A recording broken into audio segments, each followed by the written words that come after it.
the great things that I experienced through this whole process. So the conversations that I have outside of this platform.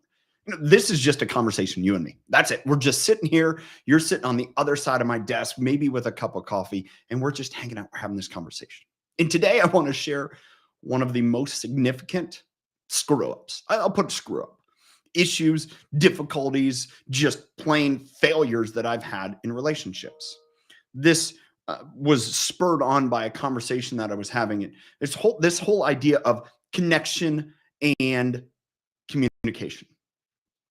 People struggle to communicate. That's been widely known. The people that don't like to speak in front of audiences. And I can't say that I've ever felt that. I've ever been in that situation. I actually, the most uncomfortable I've ever been is actually doing this. But now after doing it probably over 500 times, it's pretty comfortable. I just look at myself, I'm talking to myself, but I'm not imagining talking to myself. I'm imagining talking to you right there on the other side of the screen, right there, right? And you're watching and you're listening to this. And my encouragement is to connect. See, as I look across the screen, I remember the lesson that my mentor, John Maxwell, taught me. It's not about what you do. It's about the impact you have on others and what they do beyond that. It's why I love coaching youth athletics. I literally love it, but it's also why I love doing this, because I know the impact that will transcend, not what I do for you. Man, hopefully I just spur an idea that you go and you take and you share with others. And then that multiplies and multiplies and multiplies. See, that's one of the great failures that I had in relationships. I was just trying to engage with people and make friends, and kind of like imagine a bee going plant to plant to plant. But I never took time to actually just sit there and appreciate the plant for what it is. The flowers, the petals, the nectar, all of it. I would just busy go from one plant to the next, the next, the next. And see, so many leaders do that in our world that it's been described to be a mile wide and centimeters deep, not centimeters deep. The great opportunity in our world today in leadership and relationships is to go deeper. Now, that's been said, that's been discussed, but how do you do that? And I said this to a friend yesterday, reminded him, no one cares how much you know until they know how much you care. Oprah, right? Great people that have uttered that and have pressed that upon us. It's what leads me to this, my thought of the day. The best connector will surpass the communicator who fails to connect.